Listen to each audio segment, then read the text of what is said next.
Hello and welcome to Azad academy. मेरा नाम है आज़ाद और आज हम मुगल साम्राज्य से संबंधित कुछ महत्वपूर्ण प्रश्न करेंगे कि मुगल साम्राज्य का प्रशासन कैसा था, वहाँ की चित्रकला कैसी थी। इससे संबंधित हम कुछ महत्वपूर्ण प्रश्न करेंगे।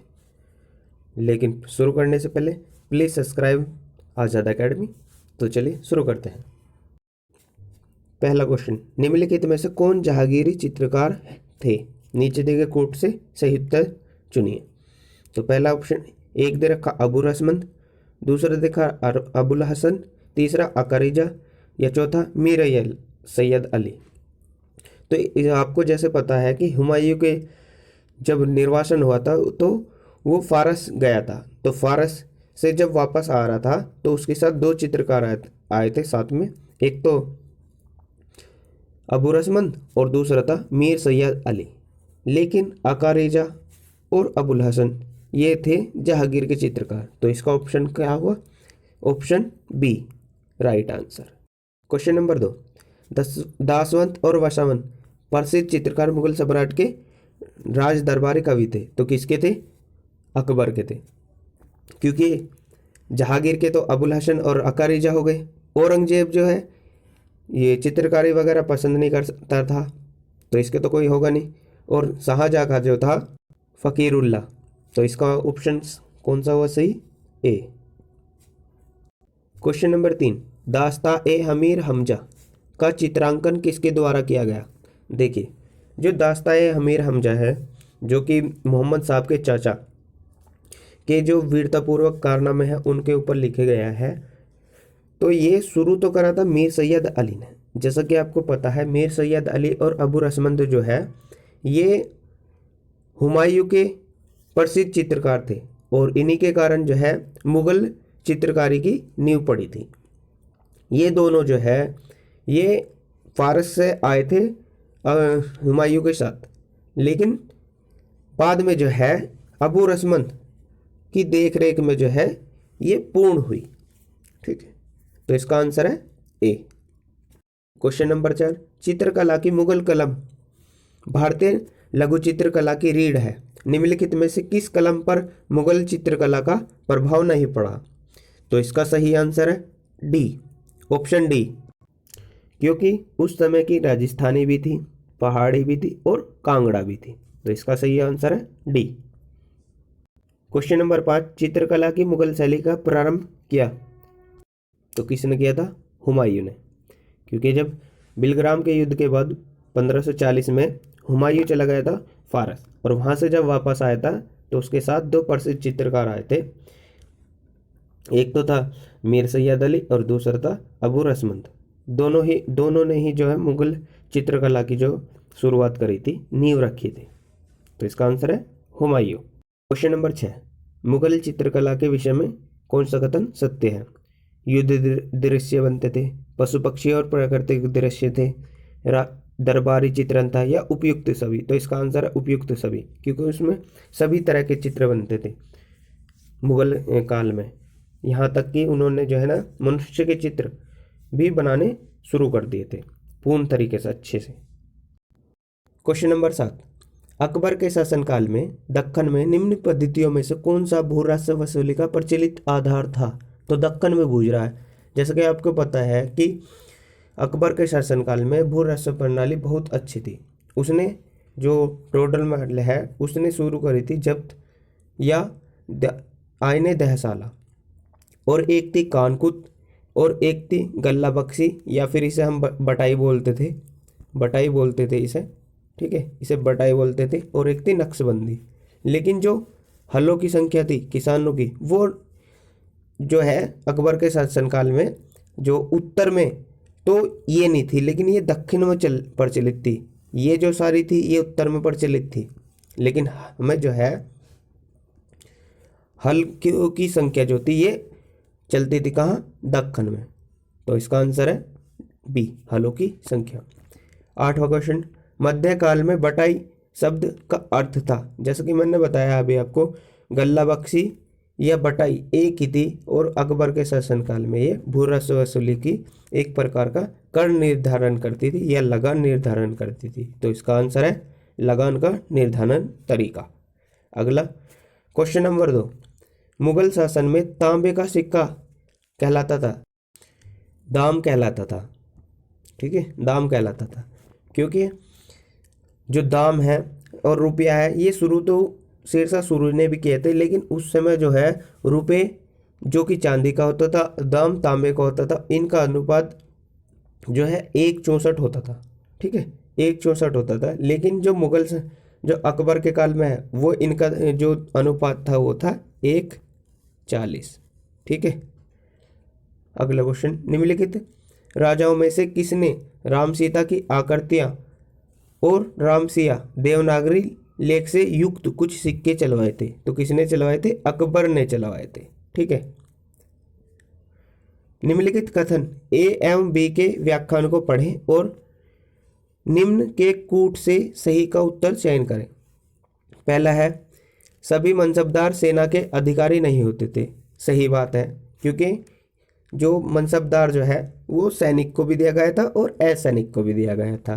दूसरा बी, मुगल शासन के अधीन उच्च पदाधिकारी भी मनसबदार होते थे और इनका वर्गीकरण होता था। सही बात है, क्योंकि ये जो है मनसबदार जो शब्द है, जो पद था, ये जो है वंशानुगत नहीं था, ये योग्यता के आधार पर होता था और ये सैनिक और असैनिक दोनों को दिया जाता था। तो ए और बी दोनों सही है, इसका आंसर हो गया बी।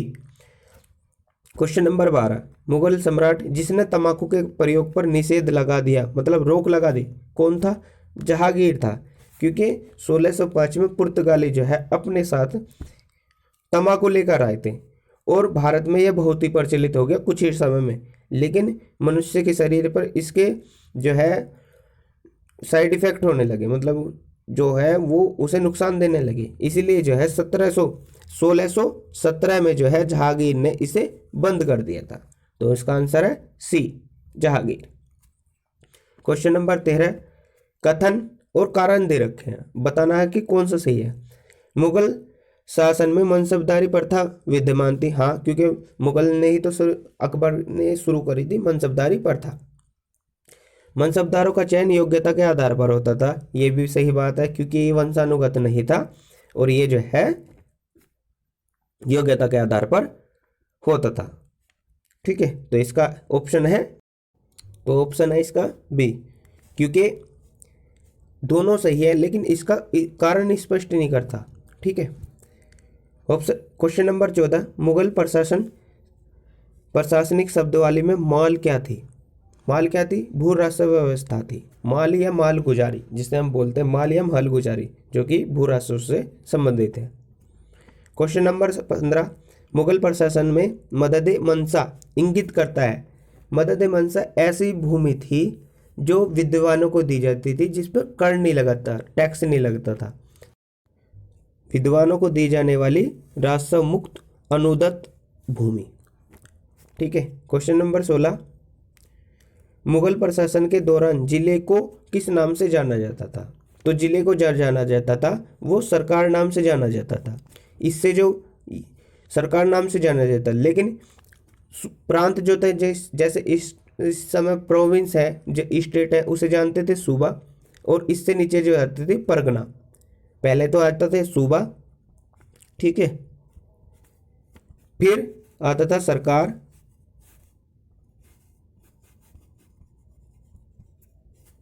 फिर आता था परगना, और फिर आता था ग्राम, जो कि इसकी सबसे छोटी इकाई थी। तो इसका आंसर, सही आंसर है डी। क्वेश्चन नंबर 17, तानसेन का मूल नाम क्या था? क्या था? रामतनु पांडे। ठीक है, क्वेश्चन नंबर 18, मुगलकालीन भारत में राज्य की जो आय का प्रमुख स्रोत था क्या था? तो क्या था? भू राजस्व, क्योंकि पहले जो है भू राजस्व जो लिया जाता था किसानों से, वो 1/3 लिया जाता था, जो शाहजहां के काल में तक जो 50% तक हो गया था। क्वेश्चन नंबर 19, मध्यकालीन भारत के ऐतिहासिक स्रोतों में चकला शब्द का प्रयोग हुआ, किस लिए हुआ था? जैसा कि मैंने आपको बताया है कि उस समय जो है प्रांत को बोलते थे सूबा, ठीक है, और जो जिला था उसे बोलते थे सरकार, ठीक है, और तहसील जो थी वो थी परगना। लेकिन क्या होता है, शाहजहां के काल में जो है इन दोनों के बीच में, सूबा और परगना के बीच में भी प्रशासन इकाई जोड़ देते हैं, उस जिसका नाम था चकला। चकला जो था कुछ परगनाओं को लेके जोड़ा गया था। ठीक है, तो सूबा और परगना के बीच की क्षेत्रीय इकाई था, लेकिन सरकार के समानार्थी नहीं था। तो आंसर हुआ इसका सी। क्वेश्चन नंबर 20, मुगल काल में सेना का प्रधान निम्न में से कौन था? तो मीर बख्शी। मीर बख्शी था सेना का प्रधान। क्वेश्चन नंबर 21, निम्नलिखित बातों में से कौन एक मुगल मनसबदारी व्यवस्था के विषय में सत्य नहीं है? तो कौन सी नहीं है? ए, इसमें 33 वर्ग थे। हाँ, अबुल फजल ने जो है आईन अकबरी में बताया है कि मनसबदारी में 33 वर्ग थे, लेकिन वास्तव में 66 थे। लेकिन हम जो मानेंगे आंसर वो 33 मानेंगे, क्योंकि अबुल फजल ने आईन अकबरी में लिखा हुआ है। इन्हें मसूरत अथवा सशर्त पद प्राप्त होते थे। हाँ, ये भी सही है। उनका जो सवार पद था वो जात से अधिक हो सकता था? नहीं, जात हमेशा अधिक होती थी, सवार हमेशा कम होता था। ये नहीं है। ठीक है, ऑप्शन डी, समस्त अधिकारी एवं सैन्य अधिकारियों को मनसब प्रदान किए जाते थे। हाँ, सैनिक भी होते थे और असैनिक भी होते थे जिन्हें मनसब प्राप्त किया जाता था। तो आंसर है इसका सी। क्वेश्चन नंबर 22, मुगल काल में जनपद जिला क्या कहलाता था? जैसा मैंने आपको बताया था, जिला जो है सरकार कहलाता था। क्वेश्चन नंबर 23, मुगल मनसबदारी व्यवस्था के बारे में निम्न कथनों पर विचार कीजिए एवं नीचे दिए गए कूट से सही का उत्तर चयन कीजिए। ज्ञाता एवं सवार पद प्रदान किए जाते थे, सही बात है। मनसबदार आनुवांशिक अधिकारी होता था? नहीं, वर्गीकरण था, क्योंकि वह योग्यता के आधार पर दिए जाते थे। मनसबदारों के 3 वर्ग थे। हाँ, प्रथम, द्वितीय, तृतीय। दीवान कार्यालय के द्वारा इनका वेतन दिया जाता था? नहीं, इनका वेतन नहीं दिया जाता था दीवान कार्यालय के द्वारा। तो इसके कौन से ऑप्शन बैठेंगे? पहला सही है, क्योंकि जात और सवार प्रदान किए जाते थे, और इनका जो वर्गीकरण था वो तीन भागों में बांटे गए थे मनसबदार। ठीक है, तो ऑप्शन डी इसका सही आंसर है। क्वेश्चन नंबर 24, निम्नलिखित कथनों पर विचार कीजिए। आदि वे घुड़सवार सिपाही थे। मनसबदारी व्यवस्था के अलावा भी इसमें 2 प्रकार के अन्य घुड़सवार भी थे, एक तो आहादी, एक दोखली, जो जिनकी नियुक्ति जो है स्वयं राजा करता था। ठीक है, जिन्हें अपनी सेवाएं एकाकी प्रदान की जाती थी। ठीक है, जिन्होंने किसी सरदार के साथ अपने को संलग्न कर दिया? नहीं, सम्राट ही जिनका संलग्न कर्नल था, सही बात है। जिन्होंने अपने को मिर्जाओं के साथ संलग्न किया? नहीं, तो ऑप्शन है इसका, क्योंकि इसमें पहला सही है। ठीक है, पहला सही है, और इसमें दूसरा, क्योंकि वे एक अपने को जो है सरदारों के साथ संलग्न नहीं करते थे, राजा के अंगरक्षक के रूप में कार्य करते थे, और इनकी जो नियुक्ति है वो सम्राट करता था। तो हो गया 1, 2, 3, बी ऑप्शन सही है। क्वेश्चन नंबर 25, निम्नलिखित में से किसे मुगल सेना में चिकित्सक नियुक्त किया जाता था? तो मनुची, जो कि इटावली या इटली से आया था। उसे पहले तो क्या नाम है, उसने तोप विभाग में कार्य किया, लेकिन बाद में उसने मनुची जो था उसने चिकित्सक के रूप में नियुक्त किया गया था मुगल सेना में। क्वेश्चन नंबर 26, मुगल शासन में मीर बख्शी का कर्तव्य था, क्या था? भू राजस्व अधिकारी का पर्यवेक्षण करना। ठीक है, क्वेश्चन नंबर 27, मुगलकालीन भारत में राज्य की आय का प्रमुख स्रोत था, तो क्या था? भू राजस्व बढ़ना, भू राजस्व। क्वेश्चन नंबर 28, अकबर के शासनकाल में ध्रुपद गायक में सम्मिलित थे, तो कौन थे? ध्रुपद जो गाया करते थे, एक तो तानसेन, और तानसेन के गुरुजी हरिदास जी, ये दोनों ध्रुपद गाया करते थे। तो 1 और 2, answer number A. Question number 29, Mughal चित्रकला ने किसके शासनकाल में उन्नति प्राप्त की? तो जहांगीर, क्योंकि जहांगीर स्वयं एक उन्नत प्रकार का एक चित्रकारी था। क्वेश्चन नंबर 30, पहाड़ी school Rajput school, Mughal school और कांगड़ा स्कूल, ये किससे संबंधित थे? ये थे चित्रकला से संबंधित थे। क्वेश्चन नंबर 31, तानसेन, बाजू बावरा, गोपाल गायक जैसे संगीतज्ञों ने स्वामी हरिदास से शिक्षण प्राप्त की। स्वामी हरिदास के अनुयायियों ने कितने संगीत अर्चना केंद्रों की स्थापना की? तो कितनों की करी थी? 5 की करी थी। क्वेश्चन नंबर 32, किशनगढ़ शैली किस कला से संबंधित थी? तो चित्रकला से संबंधित थी। क्वेश्चन नंबर 33, जहांगीर ने मुख्यतः निम्नलिखित में से किस कला को संरक्षण प्रदान किया था? क्योंकि इसके काल में जो सबसे ज्यादा जो है चित्रकला प्रसिद्ध हुई थी या चित्रकला का जो विकास हुआ था, इसलिए इसने चित्रकला को संरक्षित करा था।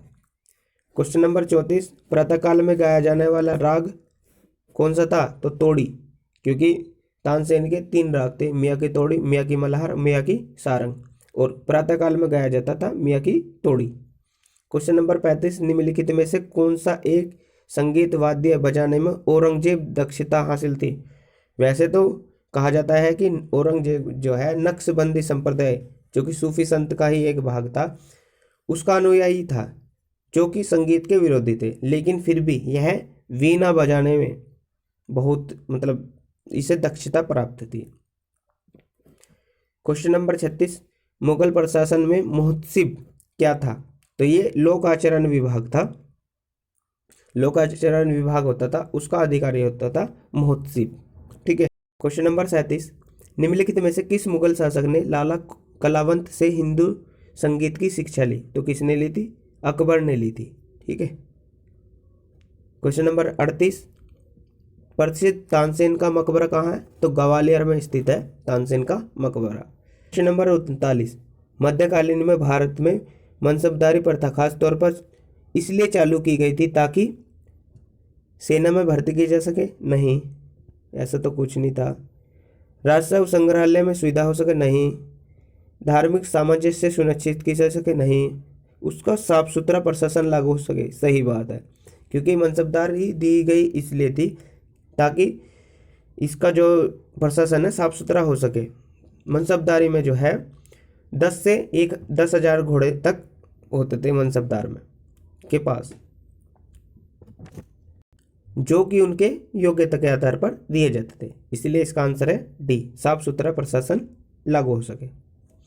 तो इस वीडियो में बस इतना ही, मिलते हैं नेक्स्ट वीडियो में, और please subscribe Azad academy and like and share this video. तो थैंक यू, मिलते हैं अगली वीडियो में।